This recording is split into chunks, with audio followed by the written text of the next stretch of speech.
किसी ने बाकायदा पैसे देके कॉन्ट्रैक्ट देके खड़ा किया है जो ये बोल रही है, अगर उसकी बातों में इतनी भी सच्चाई होती, मैंने मेरे ऑलमोस्ट अभी 14 दिसंबर को हेल्प केयर फाउंडेशन 18 साल पूरा करेगा। जब मैं 18 साल की थी मैंने तब शुरू किया, अब हेल्प केयर 18 साल पूरा करेगा। तो अल्हम्दुलिल्लाह इन 18 सालों में मुझे कोई मेरी चूकी बताने या कोई मेरा कॉलर करके मुझसे सवाल करने की जरूरत नहीं कर पाया। जब मुझे पुलिस ने इलीगली फेक केसेस में डिटेन किया, कोर्ट पहुंचे, कोर्ट से उन्होंने पीसी मांगी। सुनिए आप लोग सब मेरी बात, कोर्ट से उन्होंने पीसी मांगी इन्वेस्टिगेशन के लिए। पीसी मांगी, पीसी में एक सवाल नहीं, पुलिस कस्टडी में एक सवाल नहीं, एक पुलिस वाले ने इस तरह मुझसे उंगली लगा के बात नहीं की। सल्यूट करती हूँ मुंबई पुलिस को, उन्होंने दबाव में आके जो भी केस बनाए वो सिर्फ पॉलिटिकल प्रेशर था। क्यों? मेरा लास्ट प्रेस कॉन्फ्रेंस और आज की प्रेस कॉन्फ्रेंस के बीच का मैं आपको डिस्टेंस बताती हूँ। लास्ट प्रेस कॉन्फ्रेंस मेरी हुई थी 15 फरवरी 2019, जिस दिन मैंने अनाउंस किया कि मैं इंडिपेंडेंट मेंबर ऑफ पार्लियामेंट का नॉमिनेशन फिल करूंगी और मैं अपक्ष लड़ने वाली हूँ।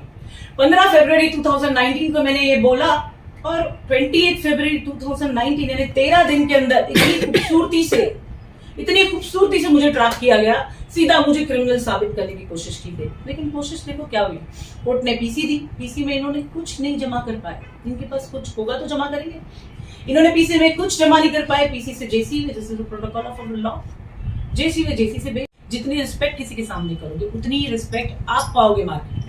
आप अपने साथ वालों की रिस्पेक्ट करके आप अपने सामने किसी को डिसरिस्पेक्शन से, without any evidence, without any claim उसको बुरा बोलोगे तो आप अपना कैरेक्टर असैसिनेशन कर रहे हो।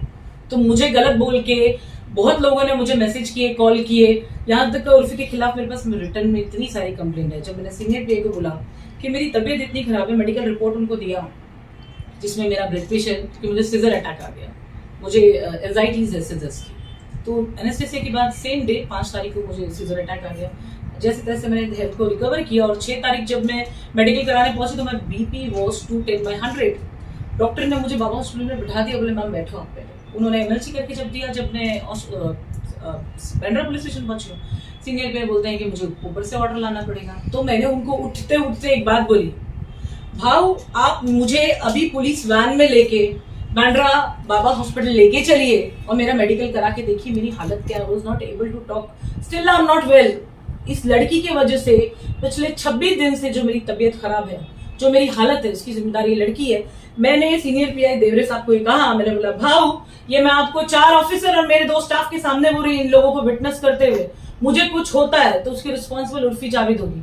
ऑफिसर ने रिप्लाई में मुझे मुंडी हिलाते बोला, yes madam I accept. Senior PI का जवाब है आई एक्सेप्ट। मुझे कुछ होता है, मैंने सीनियर पीआई को कहा था कि उसकी जिम्मेदारी लड़की होगी, बिकॉज इतनी ह्यूमिलेशन, इतनी गंदगी मैं बर्दाश्त नहीं कर सकती। एक क्रांतिकारी जो होता है वो क्रांतिकारी हमेशा सत्य पे लड़ता है। मैं सत्य पे लड़ते हुए आई।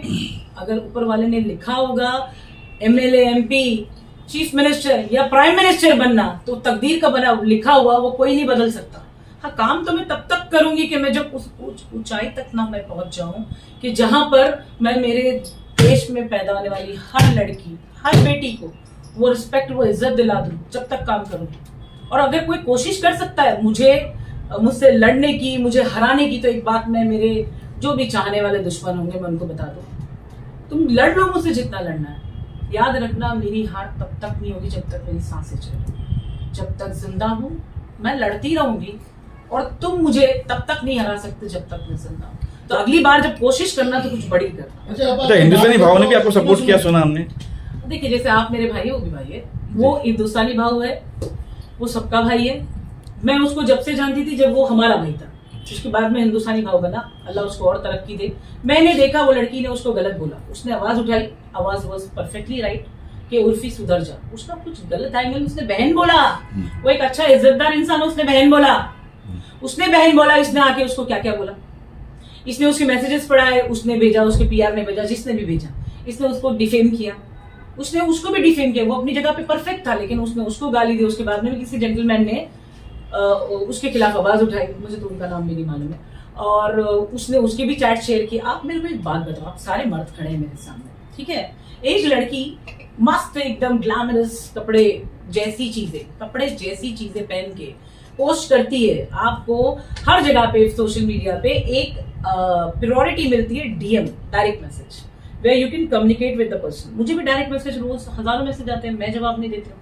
आपने उस आदमी को जवाब दिया, आप, मैं उर्फी जावेद को बोलूँ, आपने, क्या नाम है वो बंदे का, मेरे को नाम बताओ, वो सर का जिन्होंने पोस्ट किया, उसने उसको जवाब दिया, इनका और उनका जो भी, वो फैंस ने भेजा है मुझे, उनका जो भी कम्युनिकेशन था, वो चाहे सेक्सुअल लाइफ के ऊपर था, पर्सनल लाइफ के ऊपर था, फ्रेंडशिप के ऊपर था, रिलेशन के ऊपर था। जब तक मैं शबनम शेख मेरा हाथ किसी को इस तरह पकड़ने नहीं दूंगी, मेरा हाथ कोई नहीं पकड़ेगा। तो उर्फी जावेद ने बताया, अपने से आधी उम्र की लड़की से आप पर्सनलाइज टॉक कर रहे हो, तो अरे जब तुमने उसको हाथ पकड़ने दिया तभी तो टॉक कर रहा है, वो क्यों तुमको अपने घर की प्रॉब्लम बता रहा है? अब उसको भी बदनाम करने के लिए इसने कहीं ना कहीं पैसे लिए ही होंगे, इसके पास बहुत पैसा है, इसने मुझे लिख के भेजा है। फिर मुझे ऐसा लगा, पहले जब मैंने मेरा भी लास्ट वीडियो रिलीज किया था against to her, claiming that कि मैं डिफेमेशन का केस फाइल कर रहा हूँ, तो इस लड़की को मैंने साफ साफ बोला था कि मैं डिफेमेशन का केस, फिर भी उसके मैसेज आना बंद नहीं करा, उसने अपनी करतूत बंद नहीं की, उसने मुझे आंटी बोला। For your kind information, Urfi Javed legends है ना, लेजेंड्स एक दिन में नहीं बनता लेजेंड, जा जाके ना पत्रकारों से नहीं, मुंबई में जहां तू जिसके आसपास रह रही है ना, उधर जाके पूछ मैं कौन हूँ। और मेरी इन्फॉर्मेशन अगर बहुत अच्छी तरीके से किसी को जाननी होगी ना, तो अपने नजदीकी पुलिस स्टेशन जाना, वहां जाके मेरा बारे में पूछताछ करना। जो नहीं जानते होंगे ना ऑफिसर, वो भी 10 मिनट में मेरी इंक्वायरी निकाल के तुमको बता देंगे मैं कौन हूँ। अच्छा, ये सब चीज को लेके जितनी घटना हुई आपके साथ में, जी, अब ये केस फाइल 2 करोड़ रुपया उसने अनकंडीशनली अपोलोजाइज के साथ में उसने 2 करोड़ रुपये 15 दिन के अंदर पे करना। जितने एविडेंस और जितने प्रूफ्स ऑफ गाली गुलज and whatever she trying to prove me, तो वो सब कुछ आके वो कोर्ट में जवाब दे। और जैसे उसने बताया उसके पास बहुत पैसा, ना कोई गरीब है ना कोई बेचारी है, तो मैं कोर्ट से निवेदन करूंगी कि उसको ऊपर बिल्कुल रियायत ना बरता जाए। उसने ये जो पूरा महीना मेरा इतना खून जलाया, मेरी इतनी तबीयत खराब की, मुझे इतना बदनाम किया, और कहती है कि मुझे पब्लिसिटी की जरूरत है। मैं आज आप लोगों को एक बात बताती हूँ, यूट्यूब पे 2 चैनल चलते हैं, शबनम शेख और शबनम शेख ऑफिशियल, जो ना मेरा चैनल है ना वो चीज़ें मुझे बिलोंग करती हैं। उसमें सब्सक्राइबर देखिए, उसमें व्यूज देखिए, चेहरा मेरा है, नाम मेरा है, और कमा कोई और है। पब्लिसिटी की बात करता है कोई या कमाने की बात करता है, तो उतनी नौबत नहीं आई है। मैं गरीबों की संस्था चलाती हूँ, गरीबों के लिए काम करती हूँ। गरीबों के लिए काम करते करते ना, जब क्या होता है किसी बेचारी लड़की का मैटर आता है ना, तो उसका जो पति रहता है वो कहीं ना कहीं से पैसे वाला निकलता है, तो भाई, डॉन, पुलिस वाले, नेता लोग, एमपीज, एमएलए फोन करते हैं, ये अपना वाला है, शबनम मैडम जरा बगुन गया।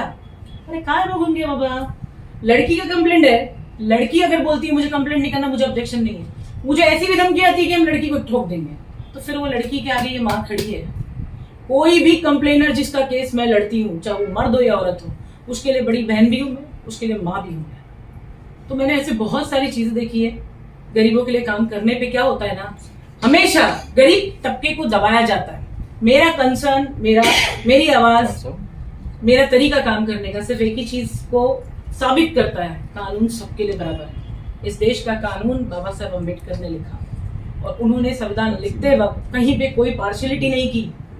मैंने कल भी अपने लाइव वीडियो में कहा कि बाबा साहब अम्बेडकर का संविधान लिखा हुआ, उन्होंने जो दलित समाज था उसको ऊपर लाते हुए क्या बताया, ठेकेदार की औरतें पूरे कपड़े पहन सकती जैसे हम पहन रहे हैं, दलित जमात को पूरे कपड़े, उनका ऊपर का तन ढकने की परमिशन नहीं थी। श्री बाबा साहब अम्बेडकर ने ये कानून लाया, उन्होंने लाके क्या दिखाया, इक्वालिटी बताई। इक्वालिटी फॉर व्हाट होता है? इक्वालिटी फॉर गुडनेस होता है। अगर आप नेगेटिव कैरेक्टर हो और आप चाहते हो कि आपकी जैसा नेगेटिव कैरेक्टर पूरा देश बने, तो तुम्हारा मतलब ये है कि स्कूल और कॉलेजेस में टीचर्स बुराई सिखाना शुरू करें, सब्जेक्ट में बुरी बातें हैं। मैं आज आप लोगों से एक बात शेयर करती हूँ, मैंने अब तक का इलेक्शन आईडी कार्ड नहीं बनाया, मैं आज भी बता दूं, कल इंशाल्लाह मैं अप्लाई करूंगी, क्योंकि मेरा ये उस प्रेस कॉन्फ्रेंस के बाद में ये मेरा प्रेस कॉन्फ्रेंस, पहला प्रेस कॉन्फ्रेंस 3 साल बाद, अब फाइनली मैं मेरा इलेक्शन आईडी कार्ड बनाऊंगी, मैं वोट भी दूंगी कॉर्पोरेशन के इलेक्शन में। मैं हमारे प्रधानमंत्री श्री नरेंद्र मोदी से बहुत ज्यादा प्रभावित। रीजन बताती हूँ, देयर आर 2-3 रीजंस। लोग समझते हैं कि मुसलमानों की नरेंद्र मोदी की तारीफ क्यों कर रही है। मैंने 2018 में भी बोला, 2019 में बोला, जब ट्रिपल तलाक बैंड हुआ, सेकंड मैरिजेस बैंड हुई, मुस्लिम औरतें जो पुलिस स्टेशन में जाके गालियां सुनती थी, तुम्हारी कास्ट में ऐसी होता है, जाओ सिविल मैटर कोर्ट जाओ, शादी कर लिया दूसरी, हाँ तुम्हारी जमात में चलता है, कम से कम अब पुलिस वाले वो तो नहीं बोल सकते कि तुम्हारी जमात में वो चलता है, कोई सेकंड मैरिज नहीं चलती, कोई 4 शादियां जायज नहीं है, पति ने अगर मुंह पे तलाक बोला तो उसके ऊपर FIR है। ये सारी चीजें जो इक्वालिटी नरेंद्र मोदी ने लाकर दिखाई है, I am very very much happy with. और क्यों मैं चाहती हूँ कि हर कोई इंसान किसी अच्छे इंसान को देख के प्रभावित हो। बॉलीवुड की जहां तक ये लड़की की बात है, बॉलीवुड की हम बात करें तो मैंने शाहरुख खान के मुंह से सुना, मैंने ऋतिक रोशन के मुंह से सुना कि हर इंसान के अंदर कहीं ना कहीं अमिताभ बच्चन झलकता है। एक्टिंग की बात हम करें, उनके कैरेक्टर की बात करें तो उस आदमी को देख लो कितने साल के हो गए हो और आज तक क्या काम कर रहे हैं। तो अच्छा ही है, आज भी इज्जत देगी, मरते दम तक इज्जत देगी। तुम बुरा करोगे 4 दिन पैसे कमा लोगे, 4 दिन कमाओगे बुराई से, बहुत अच्छी तरह कमाओगे, आगे जिंदगी में उसका जवाब मिलेगा। अच्छा, शायद उनके पास कपड़े ना हो तो कहीं को डोनेट नहीं करा? मैं एक कपड़े वाले की बेटी हूँ, ठीक है। हमारे वालिद साहब की कपड़े की फैक्ट्री अभी अब्बा के गुजरने के बाद से रेंट पे दे दी है, कोई चलाने वाला नहीं था इसलिए। मुझे बोल देती मैं ट्रक भर के कपड़े भेजती, ट्रक भर के भेज देती, उसमें मुझे गाली देने के बदले, अपना प्रभाव जताने के बदले उसने नम्रता से बात की होती। देखो कोई भी इंसान जब तक मुझे पर्सनल लेवल पे नहीं मिलेगा वो मुझे नहीं जान सकता। तुमने ऐसी जजमेंट दे दी, तुम्हारे पास मेरी सचमुच की हेल्प करने वाली कॉल रिकॉर्डिंग है तो मैं अभी भी मीडिया को बोल रही हूँ, उसको बोलो वो रिलीज करे। मैं तो सुनना चाहती हूँ कि इन 18 सालों में मैंने आज तक किसी को सामने से फोन करके ये नहीं बोला भाई इधर तेरी मदद करो। अरे भाई मेरे पास टाइम नहीं है, आप इधर एक जनरल कॉल करके अपॉइंटमेंट लो, आपको मालूम पड़ेगा अपॉइंटमेंट वेटिंग में कितने दिन का मिलेगा। आप समझ रहे हैं, ये कोई माहिम का हलवा नहीं है जो मुंह में रखा और पेट में अंदर चला गया। ये शबनम शेख का दरबार है, यहाँ सिर्फ सच की बात होती है और सही की बात होती है। और जहां तक मिलने मिलाने की बात है तो अपॉइंटमेंट लो और आओ, और या तो फिर उतना कुछ काम करके बताओ कि मैं तुमसे मिलने नहीं। बस। Thank you.